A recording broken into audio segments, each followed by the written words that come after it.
Hello, magandang gabi mga madiscarding mommy. Welcome back to my channel. So, mga madiscarding mommy, kung inyo pong napapansin, wala pong naman ang aking ref kasi nililinis po natin.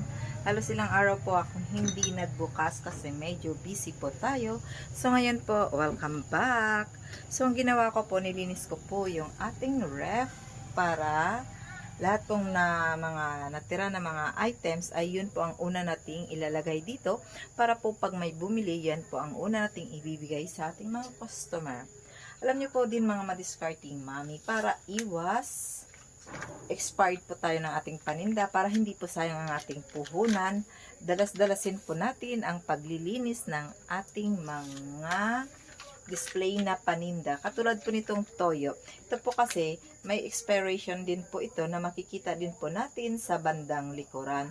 So ngayon po ang gagawin po natin, kung tayo po ay bibili ulit ng panibagong display, ito po ay ating ilalagay sa unahan at yung bagong bili po natin, malamang yun po ay medyo tatagal din po ang kanyang expiration, yun po ang ilalagay natin sa likod.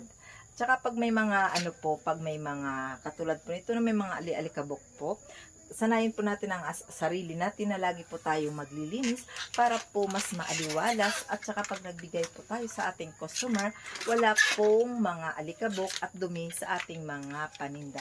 Katulad po nito, ang ginagawa ko po nito, pinupunasan ko po isa-isa. Ayan po, tinatanggal ko po lahat po ito, so pupunasan ko po ito, tsaka ibabalik ko rin po. Para po wala po tayong maibibigay sa ating customer na may mga maruruming paninda. Kasi minsan po yung ating mga customer, marunong din po yan na pag alam nila na medyo marumi o di kaya ay maraming alikabok po, niisip po nila na yung ating paninda ay luma. So, hindi lang po nila alam nang ang aking pwesto ay malapit sa kalsada. Kaya po talagang araw-araw po maalikabok po yung aking mga paninda. Ako nga po pala ay nagre-restock ng ating mga i-display. Ayan po.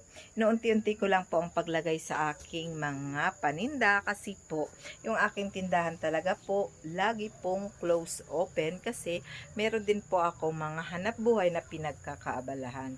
Sa gusto ko lang po na kumita kahit nasa bahay po ako, ito po yung aking ginawa. Nagkaroon pa ako ng isang munting tindahan po dito sa aking bahay. Yan po. 'Di ba po?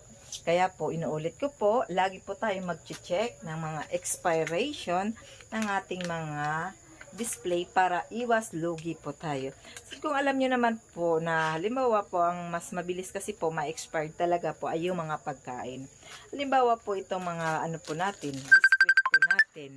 Kung inyo pong napapansin, ito pong ating mga Fuji bar po na ito po yung mabilis po ma-expired. So, kung hindi nyo po napapansin, at saka pag naglinis po kayo, halimbawa ngayon, sunod ngayon nyo lang po napansin na malapit na po siyang ma-expired, pwede nyo pong ibigay ito sa mas mababang price. Halimbawa, ang bentahan po natin ito, 9 pesos, pwede mo pong ibigay ng 6 pesos. Kumbaga, magpalugi ka lang po ng halimbawa 3 piso para lang po mai-dispose mo kaysa sa hindi po siya mabili. Sayang naman po ang ating puhunan. Yan lang po ang magiging tip po na gagawin natin para hindi po tayo masisiraan.